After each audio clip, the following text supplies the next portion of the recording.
Hasbi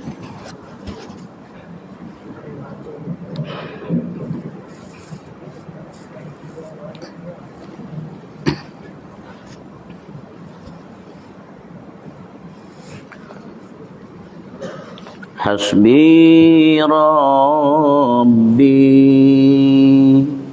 Jalla Allah ma fi qalbi ghairullah Nur Muhammad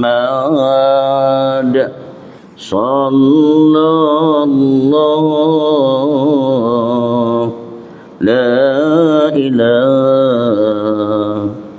illallah hasbi rabbi jallallah ma fi qalbi ghairullah Nur Muhammad sallallahu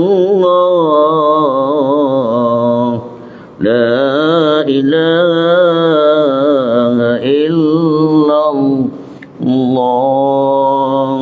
hasbi rabbi jallallah ma fi qalbi ghairullah Nur Muhammad sallallahu la ilaha illallah Al-Fatihah. A'udzu billahi minasyaitonir rajim. Bismillahirrahmanirrahim. Alhamdulillahi rabbil alamin.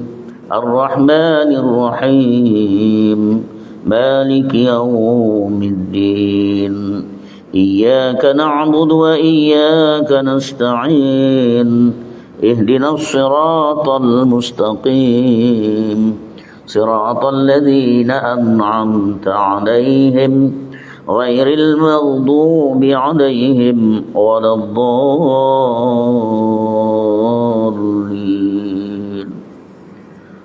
آمين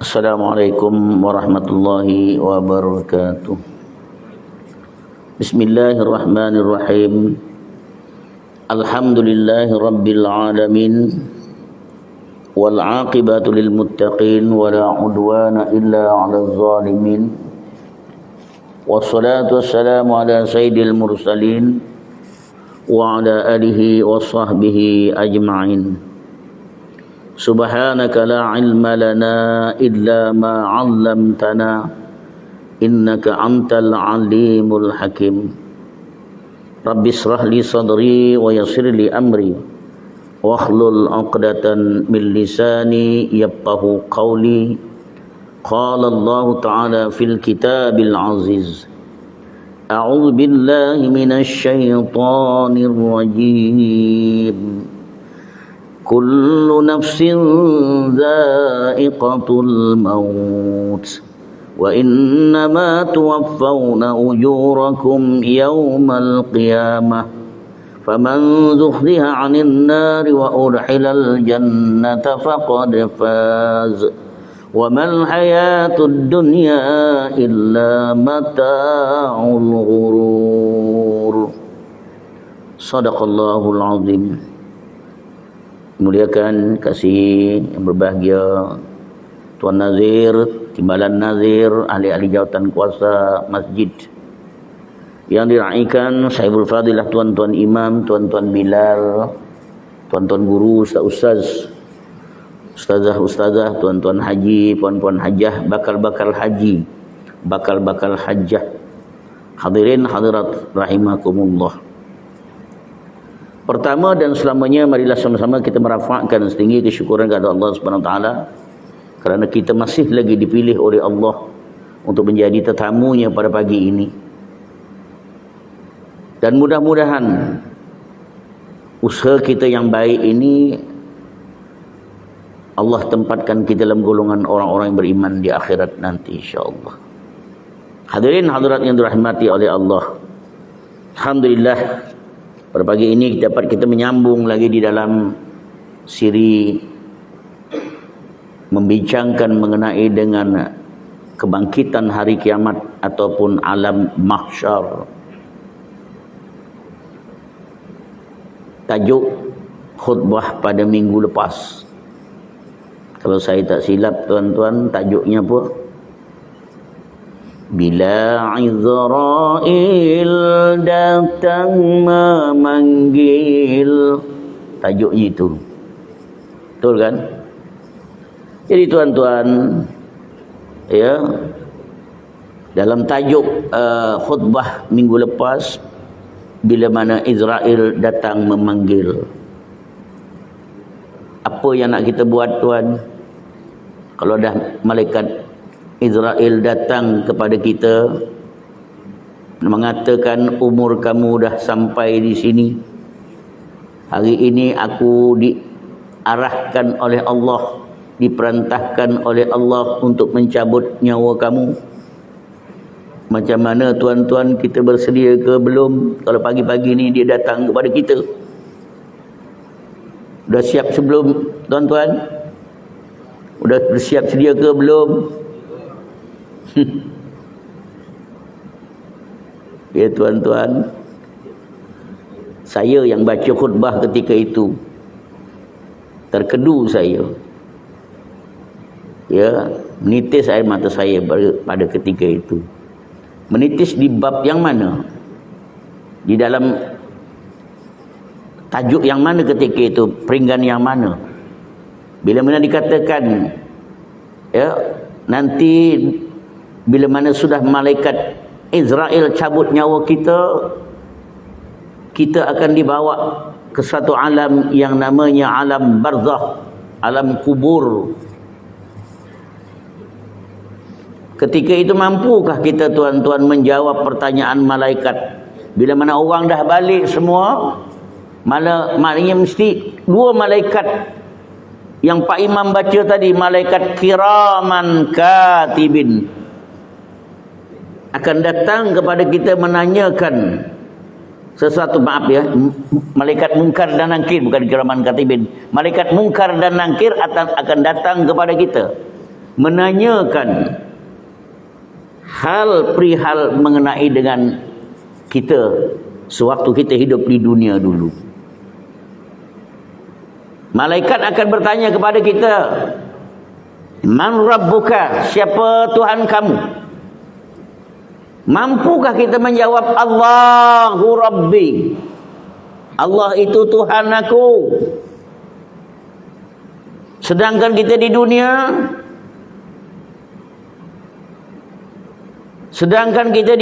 tidak melaksanakan perintah Allah. Bahkan kita hari ini banyak yang melawan Allah. Apa yang Allah suruh kita tinggalkan, apa yang Allah suruh tinggalkan kita buat. Mampukah lidah ini akan menjawab Allah itu Tuhanku? Dan mampukah lidah ini menjawab bila pertanyaan malaikat tadi, siapa nabimu? Mampukah kita menjawab Muhammad itu nabiku? Sedangkan di dunia kita tidak pernah melakukan sunnah Rasul, tak pernah melakukan, jarang melakukan ya sunnah Rasul, berselawat pun payah. Mampukah kita menjawab Muhammad itu nabiku? Dan apabila malaikat datang kepada kita bertanya mengenai dengan siapakah saudaramu,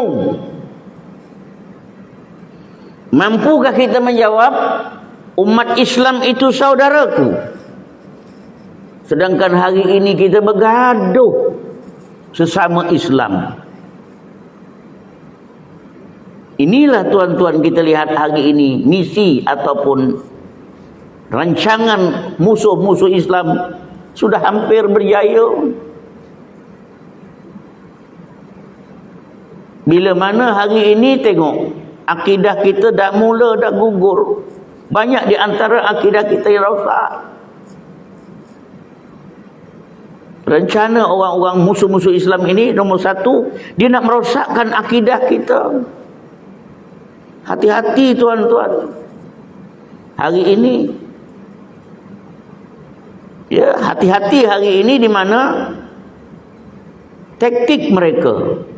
Mereka tahu tuan-tuan, selagi mana umat Islam ini berpegang kepada akidah yang sahih, mereka tidak akan dapat nak melemahkan umat Islam. Sedangkan mereka tahu, mereka kalau nak berjaya, kalau selagi mana ada umat Islam, mereka tak akan berjaya untuk mentadbir negara ini, bahkan dunia ini. Umat Islam dulu. Maka kalau dah umat Islam tuan-tuan lemah akidahnya, apa tanda tuan-tuan kelemahan umat Islam hari ini di sudut akidah? Saya dah sebut tadi, umat Islam hari ini dah bergaduh tuan-tuan. Jadi kita tak maulah tuan-tuan biar Islam itu kan bersaudara. Jadi macam mana malaikat nanti kalau tanya, siapa saudara kamu? Mampukah kita mengatakan Islam itu saudaraku? Sedangkan kita bermusuh-musuhan. Banyak di antara kita hari ini yang bermusuh. Kembalilah kepada jalan Allah. Ayo umat Islam bersatu untuk kita menegakkan agama Allah. Untuk kembali kepada jalan Allah. Mampukah malaikat nanti bila menanyakan kepada kita, apakah kiblatmu? Bolehkah kita menjawab, Kaabah itu kiblatku? Solat pun jarang-jarang kadang tuan, macam mana? Pilih-pilih solat. Yang waktu senang solat, maghrib, okey, boleh solat. Isyak kadang-kadang. Zuhur, payah di kebun, di bendang. Asar, tengah main, tengah riadah. Subuh, ngorok, lagi payah. Macam mana kita nak jawab? Kaabah itu kiblatku. Hari ini tuan-tuan, alhamdulillah, mereka-mereka yang dipanggil ya oleh Allah, mereka menyahut panggilan Allah, labbaik Allahumma labbaik, labbaik la syarika lak labbaik, innal hamda wan ni'mata laka wal mulk la syarika lak. Alhamdulillah mereka yang datang ke sana menyahut panggilan Allah. Beruntung mereka. Berpusu-pusu mereka hari ini, walaupun jumlahnya tidak sama macam sebelum PKP dulu. Hanya lebih kurang dalam 1 juta lebih saja. Tapi beruntung mereka yang dipilih oleh Allah. Dan bagaimana kita yang tinggal di luar kota Mekah ini? Adakah kita dibiarkan oleh Allah? Tidak tuan-tuan. Kita diberikan oleh Allah peluang, diberikan oleh Allah juga ya untuk mencari amal ibadah, menambah amal, menambah pahala dengan adanya ibadah kurban hari ini. Ya, satu ibadah yang sangat besar pahalanya. Tetapi dia memerlukan pengorbanan yang besar. Wang sejumlah 700, 800 hari ini. Bukan senang nak keluar duit sebanyak itu tuan-tuan. Tetapi demi pengorbanan, demi Allah, kerana Allah maka kita melaksanakannya walaupun berat. Alhamdulillah tahun ini ya di mana-mana pun saya tengok makin meningkat macamnya. Tapi ada juga setengah yang kurang. Ya, saya sendiri alhamdulillah hari ini surau je tuan-tuan. Ada 12 ekor. Masuk kambing seekor. Ya, alhamdulillah komitmen orang-orang kampung hari ini suka berkorban. Ya, walaupun dengan cara kutu, kami bayar bulanan. Ya. Jadi melaksanakan ibadah kurban ini adalah satu tuntutan Sunat yang muakkad, sunat yang dituntut. Saya nak sebut ya tuan-tuan, satu ibadah yang saya perhatikan lah, semua ibadah lah, tapi ibadah kurban ini tuan-tuan, kita buat lah, ya Allah akan bayar balik kepada kita. Ya, Allah akan bayar balik kepada kita daripada sumber mana kita tak tahu. Ibadah kurban ini antaranya tuan-tuan. Ya, tapi kena yakinlah. Ya, kena yakin bahawa semua itu adalah adalah hak ataupun kena laksanakan dengan seikhlasnya. Itu sebabnya tuan-tuan, saya sendirilah jarang terlepas. Setiap tahun kurang-kurangnya pun 1 nama, 2 nama, dan tahun ini dapat mengumpulkan nama anak, isteri, cucu, ya, seko. Alhamdulillah. Ya tuan-tuan, ini. Jadi Allah berikan kepada kita yang tak berkesempatan untuk menunaikan haji, ya, maka kita buat ibadah korban.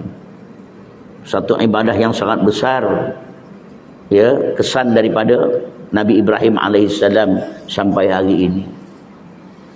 Jadi mampukah tuan-tuan kita menjawab, Ka'bah itu kiblatku?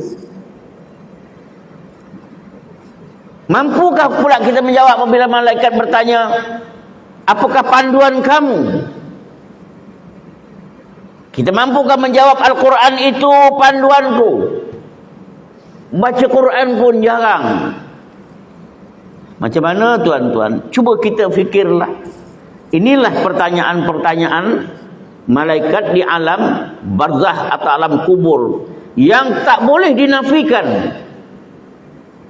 Ya, Nabi sendiri menyebutkan, kata Nabi, al-qabru rawdatan min riyadil jannah aw khufratin min khufrin niran. Ada kalanya lubang-lubang kubur itu, sebelum kamu menerima nikmat yang sebenar dari syurga, sebahagiannya kamu merasainya. Dan ada kalanya lubang-lubang kubur itu, sebelum kamu menerima azab yang sebenar dari neraka, sebahagiannya kamu merasainya. Apa macam?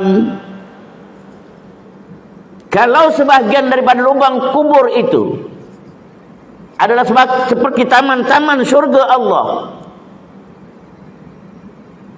beruntunglah kita tuan-tuan. Tapi kalau sebaliknya, lubang-lubang kubur itu adalah sebahagian daripada jurang-jurang neraka, kita pula di situ macam mana tuan? Justru itu, marilah tuan-tuan sama-sama kita memperbaiki diri kita. Dan hari ini sudah masuk bulan Zulhijjah, hari yang kedua dah. Hari yang sangat baik untuk kita melaksanakan ibadah, terutamanya puasa. Semalam 1 Zulhijjah, ya, kalau tak mampu pun tuan-tuan, 9 hari berturut-turut, 10 hari, ambillah hari-hari yang sangat penting, seperti mana hari Arafah. Hari Arafah 9 Zulhijjah kena buat, ambil. Saya dah sebut tuan-tuan, hari Arafah ni dalam setahun ada berapa hari? Berapa hari tuan-tuan setahun hari Arafah? Ada sekali aja. Tuan-tuan takkan dapat tuan-tuan hari Arafah ni, ya, 2-3 kali, tak ada, sehari aja. 9 Zulhijjah nanti. Ya, kalau di sini hari apa ya? Hari Sabtu. Hari Sabtu. Kalau di Mekah sana hari Jumaat. Tak apalah tuan-tuan, ada juga orang tanya, macam mana Ustaz? Kita nak puasa hari Arafah, hari apa? Jumaat ke Sabtu? Ikutlah negara kamu. Kita sini dah kata hari Arafah itu hari Sabtu, ya Sabtu lah. Ya, mungkin dalam keadaan waktu yang berbeza, jumlah berapa jam, 5 ke 6 jam, menjadikan pertukaran hari dan sebagainya. Yang penting tuan-tuan jangan kiralah hari Arafah itu hari apa. Allah tahu. Yang penting kita laksanakan puasa hari Arafah. Nah, itu aja. Ya. Hadirin dirahmati oleh Allah Subhanahu wa taala. Jadi itu di antara saya nak mengupas sedikit tentang khutbah minggu lepas, berkenaan juga tajuk kita pun. Jadi kena ingat tuan-tuan, ya, justru itu kita sekali-sekali bacalah, memperingatilah alam kubur, alam barzah, ya, sakaratul maut, supaya ingat kita ni tuan, kawan kita dah banyak dah yang pergi dah. Kawan kita yang sebaya kita banyak dah pergi, yang duduk sini pun ada yang dah pergi dah. Pastinya kita juga akan meninggalkan juga rakan-rakan kita yang lain. Rakan kita yang lain pun akan pergi juga. Kita ini sebagainya tu sebenarnya tuan-tuan ada silih berganti. Ya, kita ini adalah waris daripada ayah kita. Kita nanti diwarisi oleh anak kita. Anak kita, cucu kita. Gitulah. Ya. Okey, tuan-tuan, kita masuklah kepada tajuk kita hari ini. Ya, sambung lagi daripada wajah-wajah ya manusia di padang mahsyar. Macam mana tuan-tuan wajah kita nanti di padang mahsyar nanti? Adakah semolek ini ataupun mungkin ditukar oleh Allah daripada wajah yang lain? Ya, sebab Allah banyak berfirman dalam Al-Quran, ya, antaranya dalam surah Al-Imran, ya, ayat yang ke-106. A'udzu billahi minasyaitonir rajim. Yauma tabyaddu wujuhum wa taswaddu wujuh. Ingatlah akan hari yang di waktu itu ada muka yang menjadi putih berseri dan ada pula muka yang menjadi hitam muram. Ada waktu itu wajah-wajah yang berseri-seri. Mungkin wajah kita, tetapi ada juga wajah ketika itu yang muram, gelap, kelam, berdebu. Mungkin juga wajah itu wajah kita. Ya. Jadi di akhirat nanti, bila manusia dibangkitkan oleh Allah dalam wajah yang berbeza-beza. Kemarin kita dah sebut, ya, Nabi menyatakan ada 10 keadaan manusia dibangkitkan wajah mereka itu. Jadi kita kena ingat tuan-tuan, di mana kita hari ini contohnya lah, di mana kita nanti di akhirat, wajah yang macam mana. Maka hari inilah kita nak membentuk wajah kita di akhirat nanti, yang berupa wajah yang berseri-seri ataupun wajah yang muram, kelam. Ya, maka tuan-tuan, mengoraklah langkah untuk memperbaiki lagi. Walaupun mungkin dah baik, perbaiki lagi sebelum kita menghadap Allah Subhanahu wa taala. Jadi ada wajah-wajah yang muram, ada wajah yang berseri-seri. Allah juga berfirman di dalam surah Al-Ghasyiyah ayat yang ke-8 hingga 10. A'udzu billahi minasyaitonir rajim. Wujuhun yawma idzin na'imah li sa'yiha radiyah fi jannatin 'aliyah. Banyak muka pada hari itu berseri-seri, merasa senang kerana usahanya di dalam syurga yang tinggi. Masya Allah. Kalaulah kita ya tuan-tuan, Masya Allah, mudah-mudahanlah kita minta lah Tuhan. Ya, tapi benda ini kalau kita tidak usaha di dunia, dia tidak akan dapat. Kita kena usaha. Ya, pagi-pagi kita kena usaha, bangun pukul 3:30, pukul 4, buat munajat, buat tahajud, qiyamul lail. Duduk pula lepas subuh dengan majlis ilmu. Ya, bukan senang tuan nak melaksanakan hal seperti ini. Memerlukan kekuatan, keimanan yang mantap.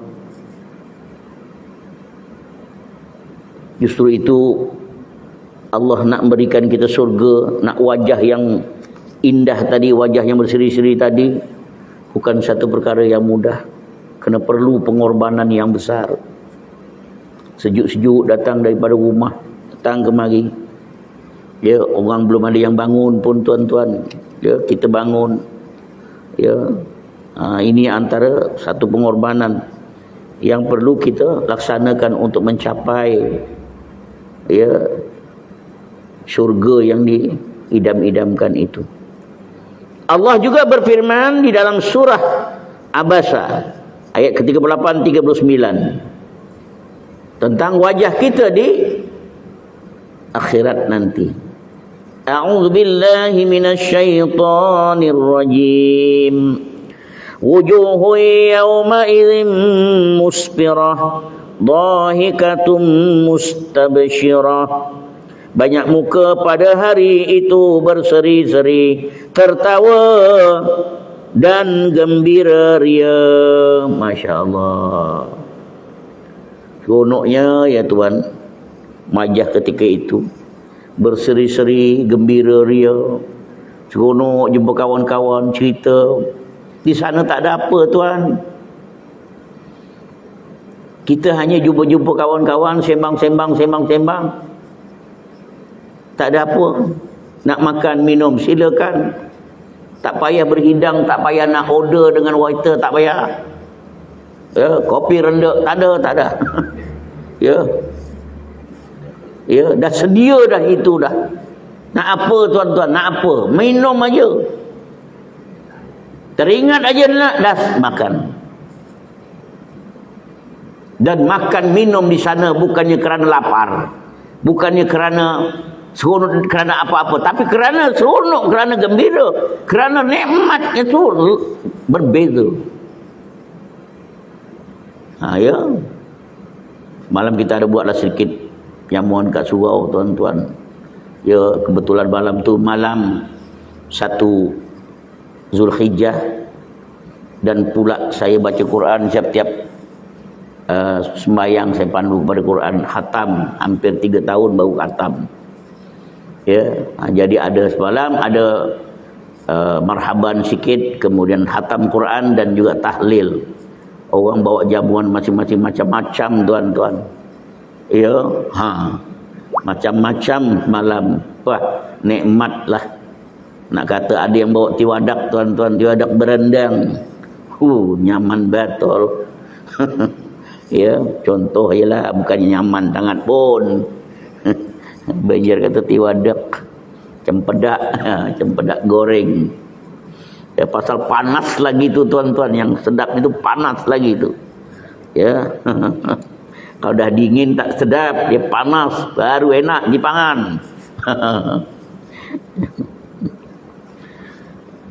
Tetapi sebaliknya, bahawa orang-orang yang mukanya menjadi hitam muram, tunduk terhina di padang mahsyar, yaitu di hari kiamat nanti. Siapa mereka itu? Mungkin mereka itu tuan-tuan atau saya. Ya, saya sering mengatakan tuan-tuan bahawa kemungkinan kita. Justru itu kita merasakan, ya Allah, kalaulah nanti mukaku dihitam legamkan di akhirat nanti, macam mana aku? Justru itu kita menginsafi diri kita kembali kepada jalan Allah. Buatlah sebaik yang mungkin, bekalan yang banyak untuk akhirat. Jangan lagi dah pandang-pandang lain. Jangan lagi tengok orang tak ada, tengok orang tak ada, malaslah. Biar orang-orang punya hal. Dan melaksanakan ibadah ni jangan tengok orang tuan-tuan, tengok Allah.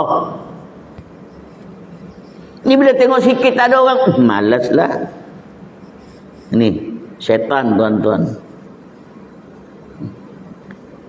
Firman Allah dalam surah Al-Ghashiyah ayat yang ke-2 hingga 4. A'udzu billahi minasy syaithanir rajim.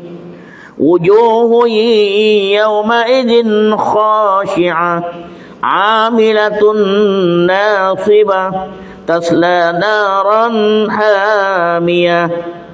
Banyak muka pada hari itu tunduk terhina, bekerja keras lagi kepayahan, memasuki api yang sangat panas. Ayat ni ayat menggerunkan, tuan. Ya, kalau di Mekah ke mana baca ayat macam ini nangis dia. Kita dengar ayat macam ini senyum macam, tuan. Ya. Wujuhu yawma idzin khashi'ah 'amilatun nasibah tasla naran hamiyah. Ngis. Pasal apa? Faham maknanya. Banyak muka pada hari itu tunduk terhina, bekerja keras lagi kepayahan, memasuki neraka yang sangat panas.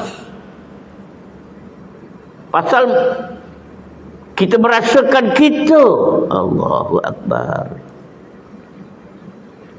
Ya tuan-tuan, kita minta supaya jangan kita termasuk dalam golongan orang-orang yang diazab oleh Allah. Doa kita, Allahumma inni nas'aluka ridhaka wal jannah wa na'udzu bika min syahatika wan nar.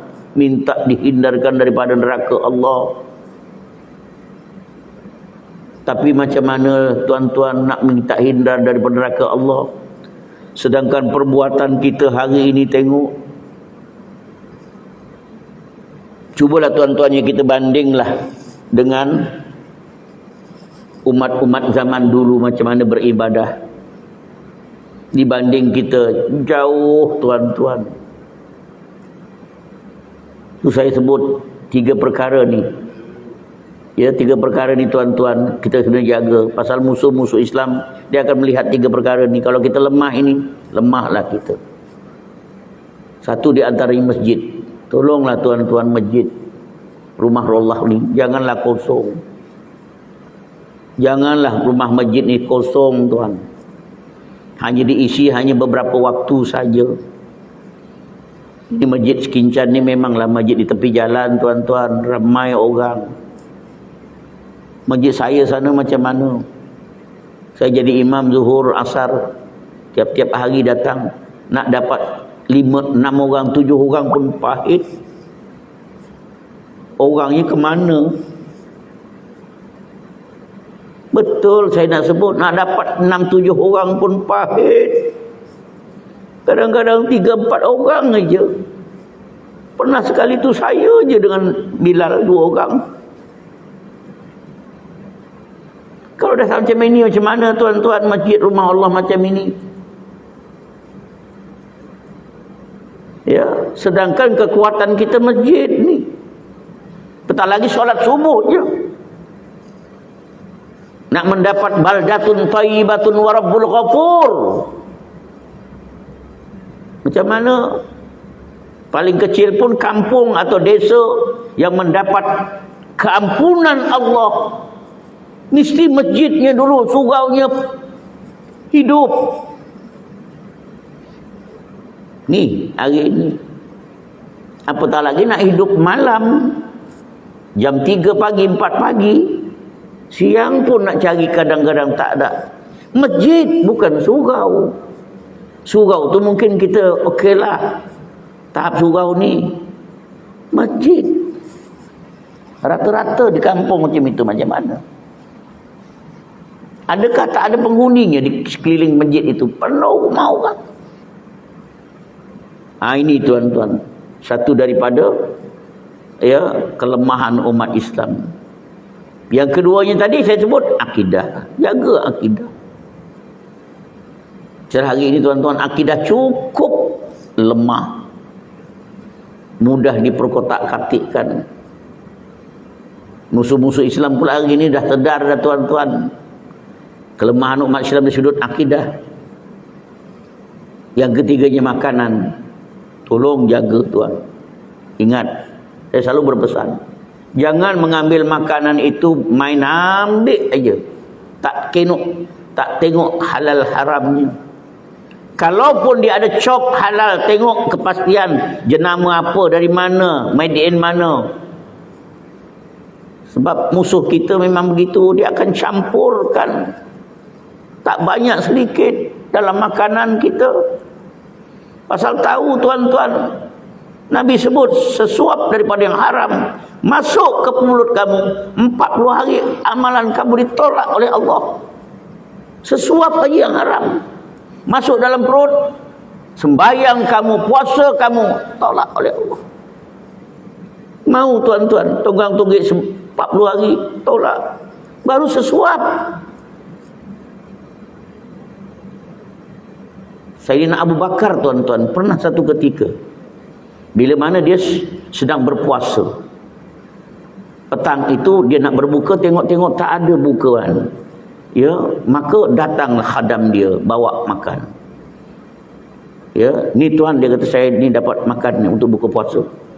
Sayyidina Abu Bakar dia tidak bertanya ketika itu. Biasanya dia tanya daripada makanan mana, daripada sumber mana. Ya, maka waktu pun dah nak masuk, dia pun terus makan. Bau sesuap tuan-tuan masuk. Dia teringat, dari mana makanan ini? Maka ditanyalah budaknya itu tadi, kamu dari mana dapat ni? Tadi saya menenung nasib. Menenung nasib lah. Ya, zaman itu saya menenung nasib tadi. Ya, tiba-tiba dapatlah hadiah ini. Ya, saya belikan makanan katanya. Ya. Nah. Maka kata Abu Bakar As-Siddiq, kamu telah menjerumuskan aku ke dalam neraka. Ya, maka Abu Bakar ketika itu menjolok mengeluarkan makanan. Perut kosong tuan-tuan, baru masuk sesuap. Mana mau keluar? Yang mau keluar tu tuan-tuan tak payah dijolok pun. Kalau dah penuh segini, nak apa nama, nak sembahyang tarawih, ya, baru nak keluar dah. Apa bihunnya sepinggan, minyak sepinggan, lontong sepinggan. Contoh, ini baru sesuap masuk. Nak dikeluarkan macam mana sesuap? Tapi jolok juga, jolok. Akhirnya keluarlah sesuap tadi. Keluar semua. Apa kata Sayyidina Abu Bakar As-Siddiq? Sekiranya tak keluar sesuap tadi, ya, sekiranya dia tak keluar sesuap tadi, aku rela nyawa aku jadi pertaruhan. Tengok, sesuap aja tuan-tuan, biar nyawa aku bagai gantinya. Ini, ya, amalan orang-orang telah terdahulu, terutamanya lah Khalifah. Itu sebabnya tuan-tuan, iman Abu Bakar ini kalau ditimbang dengan iman orang seluruh dunia ini, masih berat iman Abu Bakar. Itu sebabnya digelar As-Siddiq, orang yang membenarkan apa saja hujah daripada Nabi, apa saja daripada Nabi. Umar As-Siddiq membenarkan, tetap percaya. Ini tuan-tuan. Jadi kembali kepada wajah kita nanti di akhirat macam mana tuan. Cuba fikir-fikirlah. Adakah wajah kita yang berseri-seri, berbentuk seperti manusia biasa macam ini, seronok walaupun di alam mahsyar? Ya, saya sebut dulu tuan-tuan, alam mahsyar ni nanti kita akan masuk kepada alam yang disebut sebagai alam apa nama ni, timbangan atau neraca. Mana kita akan ditimbang amalan kita. Ya, ada yang mengikut prosedur, ya, timbang di soal ini, lepas masuk surga. Ada yang masuk neraka. Tapi ada satu lagi kumpulan yang istimewa, dia masuk lorong green lane yang saya sebut tu. Yang tidak payah ditanya oleh Allah. Kata Allah, jalan. Masya Allah. Ya, siapa golongan ini tuan-tuan? Ya, pastilah golongan yang sangat dimuliakan oleh Allah di dunia sampai ke akhirat nanti. Ya. Justru itu tuan-tuan, kita sama-samalah mencari keredaan Allah di dunia sampailah ke akhirat nanti. Jangan hanya mencari keredaan di dunia saja, tapi di akhirat tak dapat. Orang hari ini mencari keredaan dunia saja, akhirat tak. Tetapi kita minta apa dia? Dunia hasanah, fil akhirati hasanah. Dua-dua baik. Barulah tuan-tuan. Ya. Hadirin yang dirahmati oleh Allah Subhanahu wa taala. Jelas dalam ayat tadi di mana Allah menyebutkan banyak muka pada hari itu tunduk terhina, bekerja keras, lagi kepayahan memasuki api yang sangat panas. Apa tak bekerja kerasnya tuan-tuan?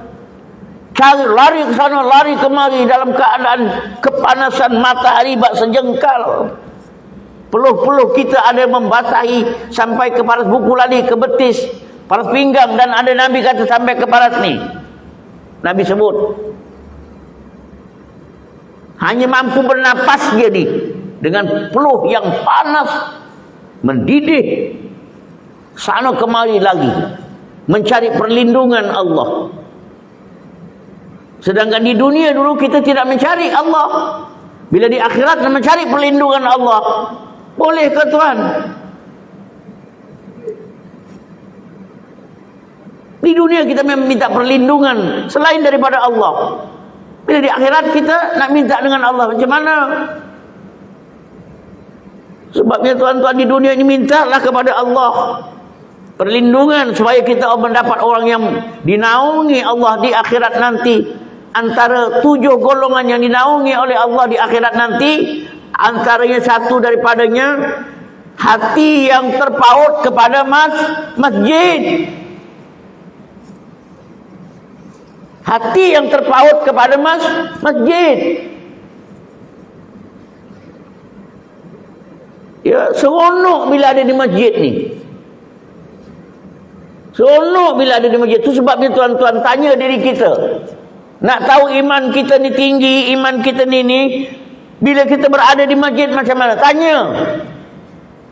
Seronokkah aku duduk di masjid ni ataupun gatal aja nak balik? Ni lama sangat Ustaz Miswan dah ni. Aku dah nak kedai kopi dah ni, perut dah mengguruk dah. Gatal weh silit cara balik. Saya pula disalahkan. Lama sangat Ustaz Miswan ni dah waktu syuruk ni. Kejap lagi sikit lagi insyaAllah. Macam mana tuan-tuan? Tanya diri. Sebab itu iman ini kena tanya. Ya, tanya diri kita. Ni tanda ni tuan, duduk di masjid seronok, duduk di masjid dengan kuliah seronok, dengan azan dari seronok. Bila dah dengar azan memekak aja azan ni, orang nak tidur, something wrong lah. Ya, jadi kita boleh tengok tuan-tuan keimanan kita hari ini. Salah satu contoh tadi yang saya sebut tadi, masuk masjid macam mana? Kalau sekadar untuk adat saja tuan payah. Malam tadi saya di masjid Padu Permai. Waktu solat ramai, level 4 saf tuan-tuan. Padu Permai panjang masjidnya 2 kali ini panjangnya. Kalau 4 saf tu berapa tu? Beratus tuannya. Masuk kuliah tuan-tuan separuh pun tak ada. Mana pergi? Gatal selitnya balik. Saya bukan tak dengar, Ustaz, saya dengar dari rumah. Dari rumah. Tak apalah. Mau juga ke masjid. Bila kita tanya, saya mau ke masjid, Ustaz. Orang lain lagi tak mau. Tengok jawapan dia. Saya payah tuan-tuan ya. Bila kita tanya, cepat balik ni. Saya datang tu Ustaz. Orang lain tu lagi tak datang. Tengok, kita jawab macam mana? Dekat hadapan Allah nanti kau tak jawablah. Jadi tuan-tuan hadirin dirahmati oleh Allah. Ya, inilah antara hal-hal yang kita perlu ketahui di akhirat nanti. bahawa kita ini akan dipertanggungjawabkan oleh Allah dalam keadaan yang bagaimana yang kita lihat tadi. Nanti tuan-tuan, kita tengoklah di akhirat nanti bagi mereka-mereka yang mensia-siakan waktu berada di dunia ini.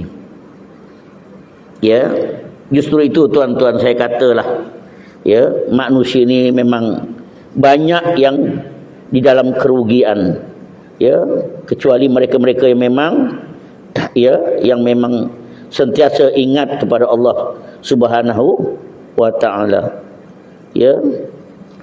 Jadi tuan-tuan, untuk mengakhiri kuliah kita pagi ini, marilah tuan-tuan kita ingat balik 5 perkara sebelum datang, 5 perkara. 5 perkara kata Nabi, sebelum datangnya 5 perkara. Demi masa sesungguhnya manusia kerugian, melainkan yang beriman dan beramal yang soleh. Gunakan kesempatan yang masih diberi, moga kita takkan menyesal. Ingat 5 perkara sebelum 5 perkara, sehat sebelum sakit, muda sebelum tua, kaya sebelum miskin, lapang sebelum sempit, hidup sebelum mati. Sekadar yang dapat saya sampaikan pagi ini. Saya mohon maaf sekiranya ada bimbingan qiyamul lail pagi tadi dan juga kuliah subuh pada pagi ini yang mungkin kurang menyenangkan tuan-tuan. Saya mohon maaf sekali lagi. Dan mari kita akhiri majlis kita pada pagi ini dengan membaca tasbih kafarah dan surat Allah. Bismillahirrahmanirrahim. Subhanallah. Bismillahirrahmanirrahim. Wal 'asr innal insana lafi khusr illa alladzina amanu wa 'amilus solihati wa tawassaw bil haqq wa tawassaw bis sabr. Bismillahirrahmanirrahim. Alhamdulillahi rabbil alamin. Wassalatu wassalamu ala sayyidil mursalin wa ala alihi wa sahbihi ajma'in. Allahumma ya Allah, Allahumma ya Rahman, Allahumma ya Rahim. Kami mendadah tangan di pagi ini ya Allah. Kami mohon kepadamu ya Allah, Kau berikan kami kekuatan ya Allah, Kau berikan kami keimanan, kesabaran, ketakwaan dalam menghadapi ujian-Mu ya Allah. Mudah-mudahan kami tabah dan sabar menghadapinya ya Allah. Allahumma ya Allah, Kau ampunkanlah dosa-dosa kami ya Allah. Ampunilah dosa yang banyak kami lakukan. Kami banyak buat dosa ya Allah, kami banyak buat salah. Kami menzalimi diri kami ya Allah. Oleh itu Kau ampunkanlah dosa-dosa kami ya Allah. Kau ampunkan juga dosa kedua orang tua kami ya Allah. Kau ampunilah dosa-dosa mereka ya Allah. Kerana mereka telah melahirkan kami, mendidik kami, membesarkan kami ya Allah. Kau tempatkanlah mereka di sebaik-baik tempat di sisi-Mu. Kau masukkanlah mereka ke dalam syurga-Mu ya Allah. Allahumma ya Allah, kami juga mohon kepada-Mu ya Allah, Kau ampunkanlah dosa kami terhadap kedua ibu bapa kami. Kami juga banyak buat dosa terhadap mereka. Kami menyakiti hati mereka. Dan sebahagian mereka sudah tidak ada lagi hari ini ya Allah. Kau ampunkanlah dosa-dosa kami terhadap kedua ibu bapa kami ya Allah. Kami mohon juga ya Allah, ampunkanlah dosa anak-anak kami terhadap-Mu ya Allah. Kami sentiasa mengampunkan dosa anak-anak kami terhadap kami ya Allah.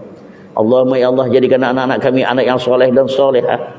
Menjadi anak yang sentiasa mentaati perintah-Mu ya Allah, menjauhi larangan-Mu. Menjadi anak yang tidak tinggal solat. Menjadi anak-anak yang berjaya di dunia apatah lagi di akhirat nanti ya Allah. Menjadi anak-anak yang mendoakan kami apabila kami telah tiada nanti ya Allah. Menjadi anak-anak yang akan menguruskan soal jenazah kami di saat akhir kami nanti ya Allah. Menjadi anak-anak yang akan memandi dan mengkafankan kami ya Allah. Menjadi anak-anak yang akan mensolat dan mentalkinkan kami ya Allah. Allahumma ya Allah, kami juga mohon kepadamu ya Allah. Kami mohon kepadamu ya Allah, Kau terimalah doa kami, terimalah ibadah kami. seperti mana Engkau menerima doa ibadah orang-orang yang telah terdahulu daripada kami. Rabbana atina fid dunya hasanah wa fil akhirati hasanah wa qina azabannar. Wa sallallahu ala Muhammadin nabiyil ummi wa ala alihi wa sahbihi ajmain. Walhamdulillahi rabbil alamin. Taqabbalallahu minkum. Assalamualaikum warahmatullahi wabarakatuh.